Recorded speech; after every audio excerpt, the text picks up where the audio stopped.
Quiet, please. Quiet, please.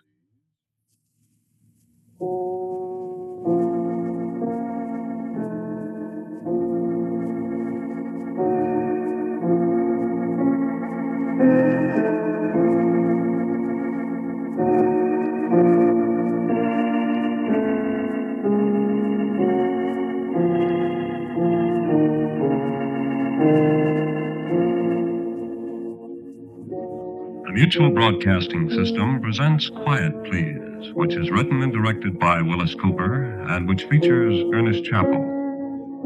Quiet, Please for tonight is called I Always Marry Juliet.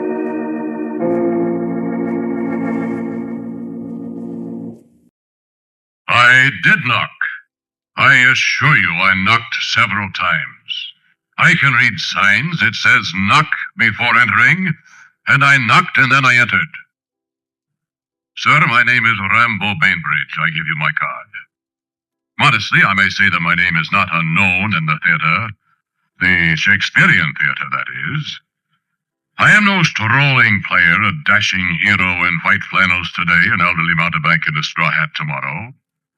I have devoted my talents to the creations of the immortal bard, the sweet singer of Stratford-upon-Avon, the immortal Shakespeare himself. I take it you are not unfamiliar with his great works. Perhaps you have even seen me treading the boards in Macbeth.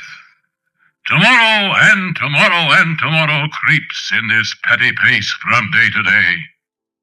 Or possibly as the noble Mark Antony in Julius Caesar. The evil that men do lives oft to them. The good is oft interred with their bones. I had great success in the part of Antony. However, my greatest triumphs have been in the romantic role of Romeo. Lady, by yonder blessed moon I swear that tips with silver all these fruit tree tops. But soft, what light through yonder window breaks? It is the east, and Juliet is the sun. I always did better with that one. I beg your pardon. I was trying to say, what can I do for you? Why, my dear sir, I was given to understand that casting was going on here. Why else would I pay a visit to this, rather musty cubicle? Eh? You talk a great deal. Naturally, sir. Speaking is my profession. Speaking is my life, my being, my métier. You speak French? I have been told I speak it like a native. Où sont les niaises d'antan? Lyon. But speak to myself briefly. I am prepared to deliver on short notice any one of a large number of Shakespearean parts. Othello, Romeo, Dromio, Bottom the Weaver, King Henry the Fourth, Fifth, Sixth, Petruchio, and Henry the Eighth. I am reasonably familiar with the characters of Shakespeare, sir. Good. You say you have played Romeo? Innumerable times, sir. 2 packed houses. I recall one time in, I believe it was in Moline, Illinois, when they placed kitchen chairs in the aisles in addition to the hundreds of occupied seats in the house. When did you last play Romeo? Alas, it has been some time since.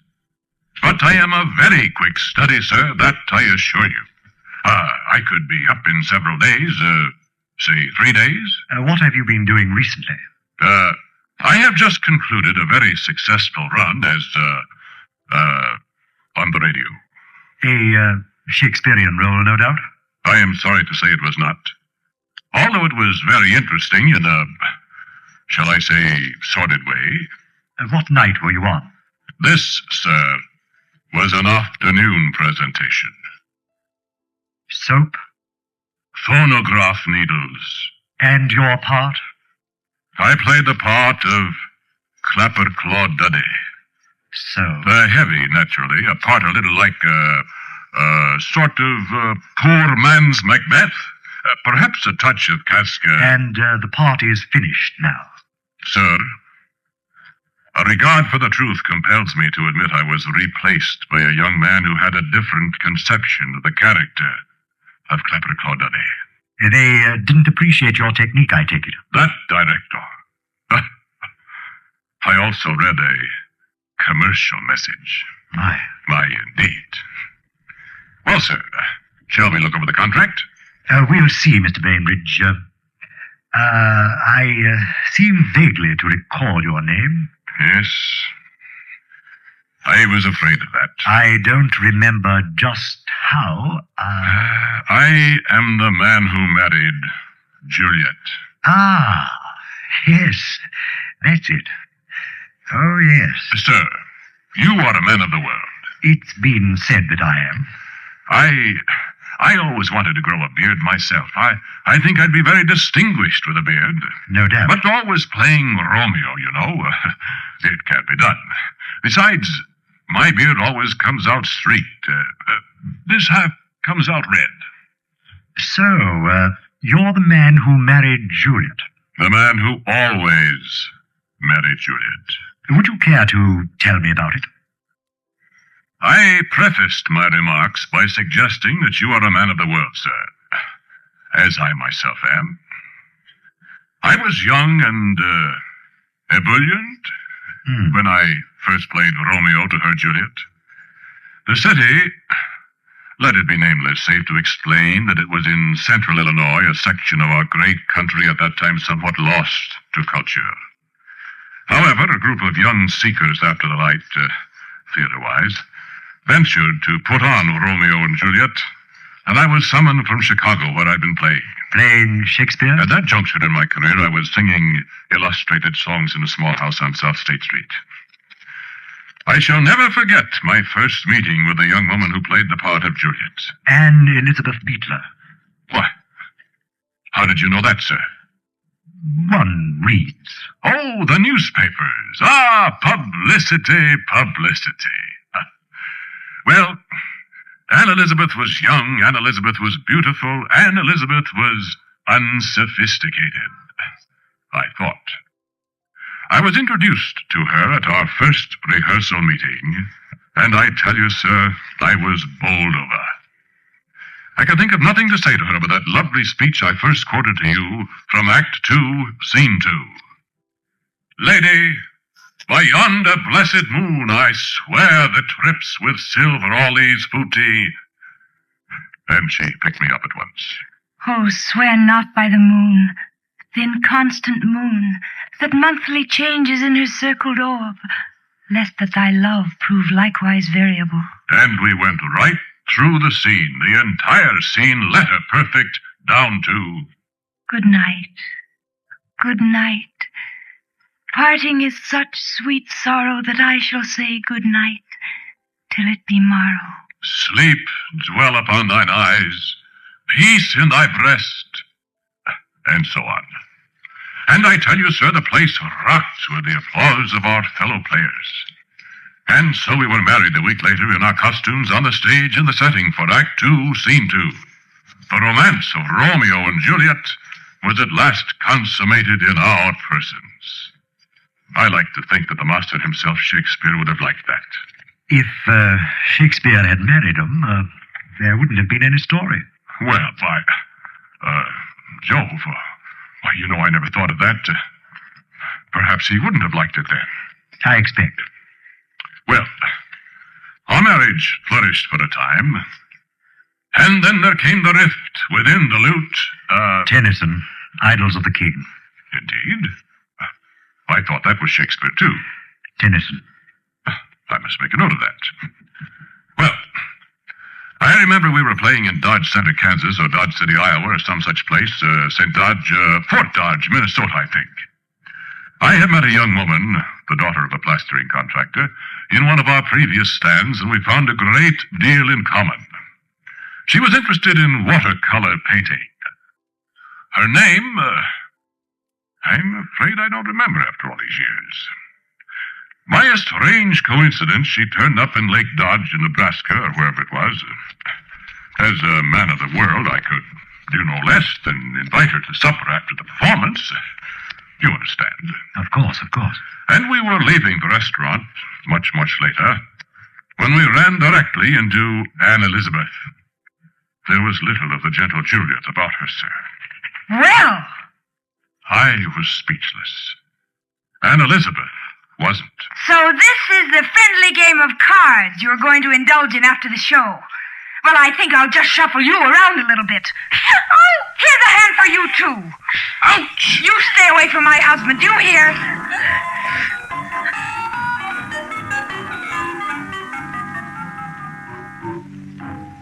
It was intensely embarrassing. It was even more embarrassing when, 2 weeks later, Anne Elizabeth found me kissing the plasterer's daughter in Union Station in Minneapolis. Sir, those Minneapolis policemen are, well, rough and tumble. And what did you do about it? Did you... The crowning blow was when Anne Elizabeth purchased the traditional weapon of the outraged wife. What? A rolling pin.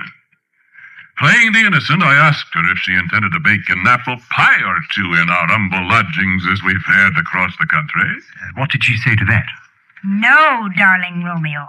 That I'm going to use to beat your brains out if I ever catch you with that woman again. So you'd better wear your crossover beard when you go out with her again, if you don't want to wear this rolling pin for a hat. She had a remarkably pungent manner of speech. I was both sorrowed and relieved when the balcony collapsed in Act 2, Scene 2, and she broke her neck. How did that happen? For some unaccountable reason, a stage brace seemed to have been removed. It was very depressing.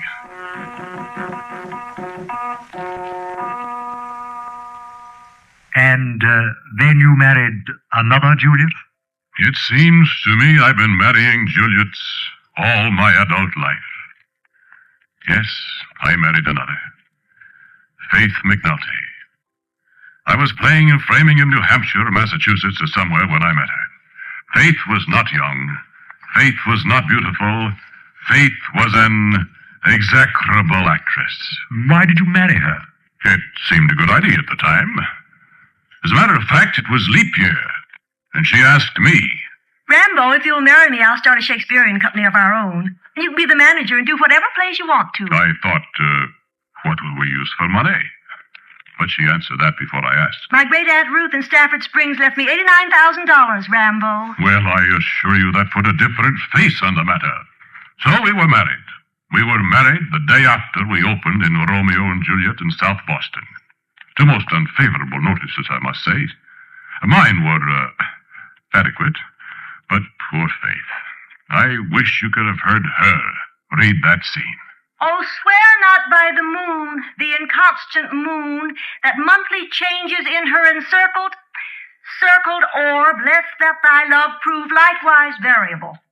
To borrow an expression from the street. Oh, boy. I pleaded with her to resign the feminine lead part and to allow me to find another actress. I told her she could be the manager. She could do anything she wanted to. I am the manager, Rambo. I will do anything I want to. It's my money. There is very little one can do to argue with that sort of thing, sir. Yes, I should think so. The woman had no shame, sir. Nightly I went on and suffered the torments of the darned. She had no sense of timing. She forgot lines. We had to hide prompters behind every tree, under every bench, outside the window in Friar Lawrence's cell. And I daily grew more and more haggard. That voice, I can hear it yet. What if it be a poison which the friar subtly hath administered to have me dead? Act 4, Scene 3. That's right. In Juliet's chamber. Well? Scene 5, Act 4. The nurse. Alack, the day. She's dead. She's dead. She's dead!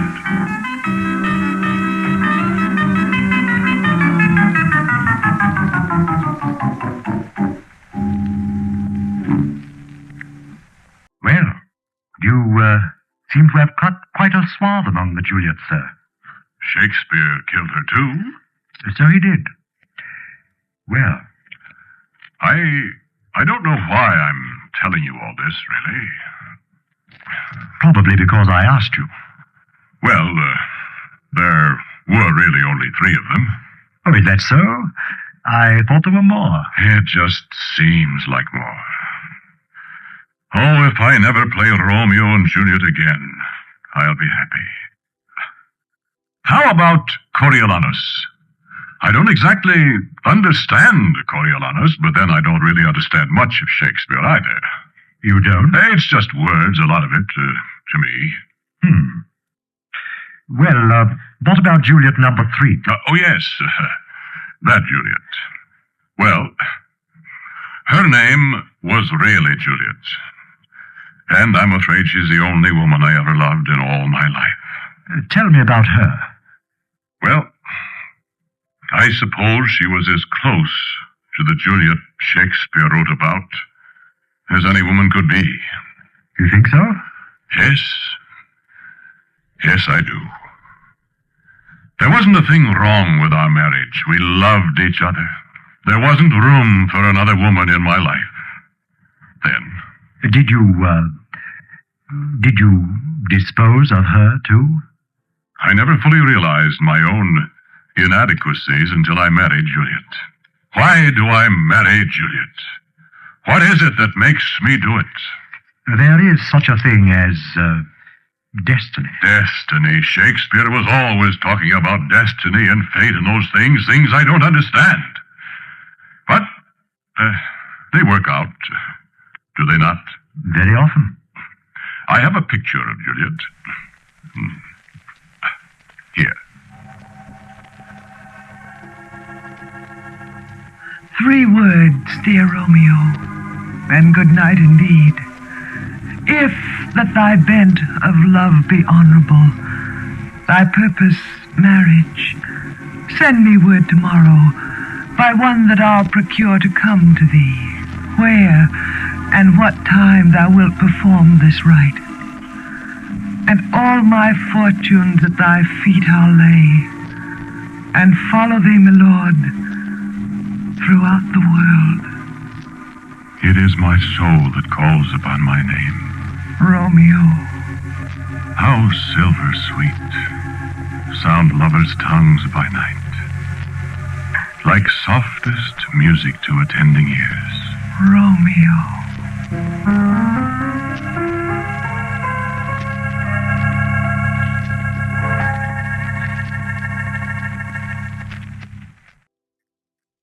Yes, that's a very beautiful picture. And she's dead? I wish I never had to play Romeo and Juliet again. I could play... You're doing Shakespeare, of course. Oh, yes, nothing but Shakespeare. Well, what kind of run do you expect? How can anyone tell? With Shakespeare. That's so. I remember once in Sheboygan, Wisconsin, or Sheboygan, Michigan, I can never tell them apart, we played 5 solid weeks. And when we came back the next year, we had to cut the last act of A Merchant of Venice because a burlesque troupe from Chicago was coming into town. How about King Lear? I've thought of King Lear. Child Roland to the dark tower came. His word was still, "Hi, foe and thumb." I smell the blood of a British man. Or, Hamlet. To be or not to be? That is the question. But I suppose you'll be wanting to do Romeo and Juliet.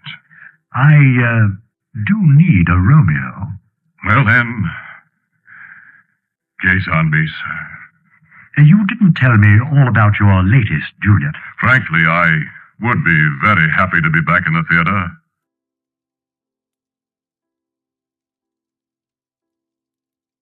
I must confess that I murdered a Juliet once, myself. You did? Well, for goodness sake, I mean, by Jove, what kind of people are we? Did you really? Yes. Did you marry her, though? Oh, no. Oh, well, then. I married all of mine. 3 of them. And the last one? No. You tell me about the Juliet you killed first. Oh, no. Go on, please. You first. Well, I told you I loved her very much. She was good for my ego. I remember those nights after the show in hotels everywhere. It was always the same. Rambo, let me get your slippers for you. Thank you, my love. And would you fetch me a cold bottle of beer, too? Oh, darling, I'm so sorry. I'm afraid there isn't any beer left. I'll run out to the corner and get some. Oh, thank you, dearest. If you're going to do that, would you mind picking up a cigar or two for me? Panatellas, please. Of course, dear. Anything else? And I would love a sandwich, if the restaurant is still open. Do you want a magazine, too? No, just evening papers. Oh, if you see a racing form, bring it along, too, will you? Of course, sweetheart. I'll be right back. I hope you will, darling. That pink shirt, I wanted to wear it tomorrow. I'll be back in time to iron it for you, dear. Or let me help you with your slippers first, though. Oh, no. I guess I'm capable of taking care of myself, dear. You run along. All right, then. Wait! You didn't kiss me!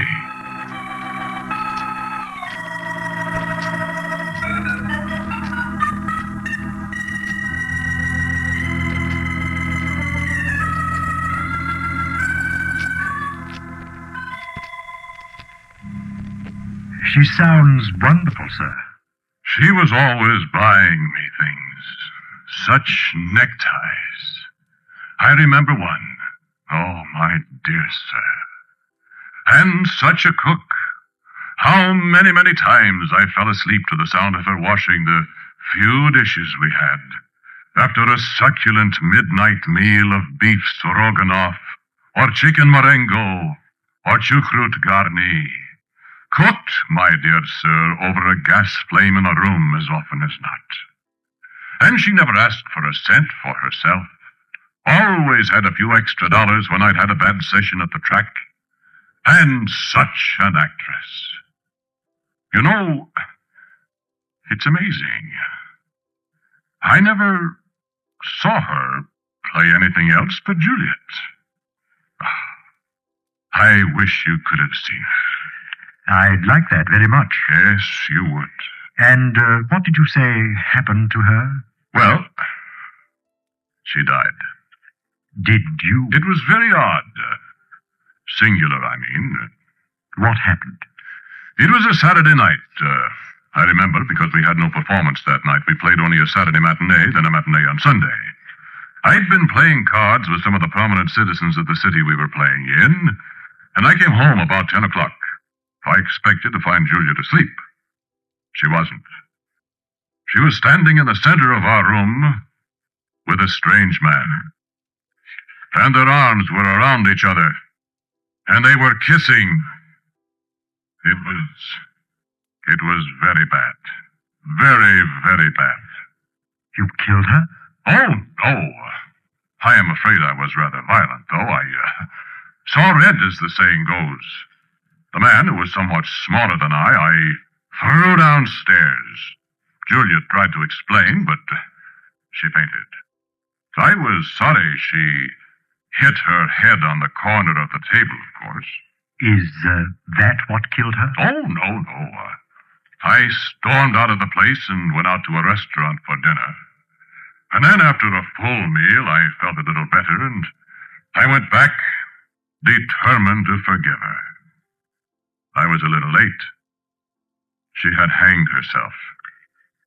That's too bad. Yes, it was. How was I to know that the man she was kissing was her brother who had just dropped in to see us both? So, sometimes I can hear their voices, my Juliets. And Elizabeth. Oh, swear not by the moon, the inconstant moon. Faith. That monthly changes in her encircled orb. Juliet. Lest that thy love prove likewise variable.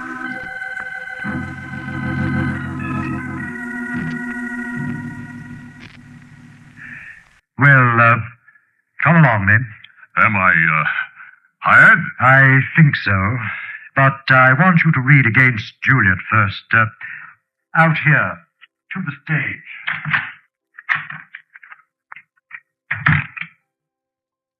Why, you've got it all dressed, haven't you?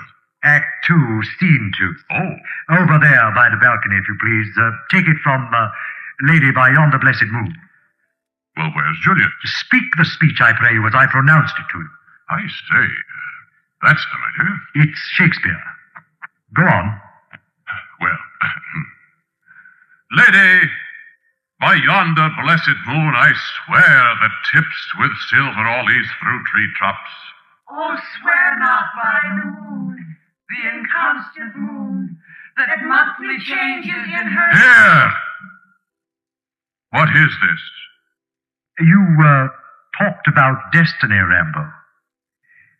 Here's your destiny, and mine. What? This is the destiny we spoke of, friend. This is your fate, your punishment. There are the 3 you murdered. There is the one I slew. I don't... Remember, Juliet had to die to make the play. So, I found her the poison. Who the devil are you? Why, I thought you knew, friend. My name is Shakespeare. William Shakespeare, at your service.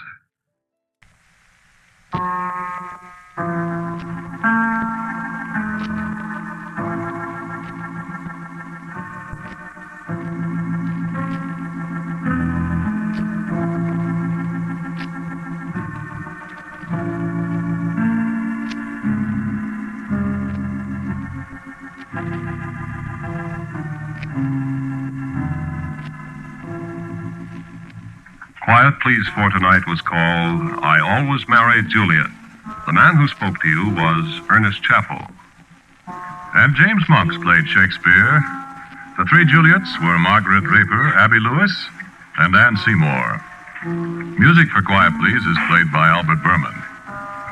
Now, for a word about next week's Quiet Please, here's my good friend Bill Cooper. First, I must tell you that the characters on Quiet Please are not intended to represent any person living or dead, with the possible exception of Mr. Shakespeare, and there are certain people who doubt he lived anyway. The other characters are completely the children of my own imagination, and if you happen to have the same name as one of them, it isn't intended to be you. Quiet Please for next week is called 12 to 5. Now, why did you have to be so legalistic, Mr. Cooper? Well, until next week at this same time, I am quietly yours, Ernest Chappell.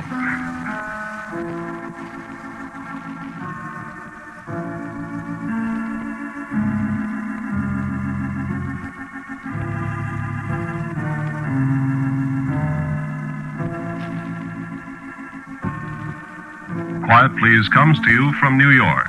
This is the world's largest network, serving more than 450 radio stations, the Mutual Broadcasting System.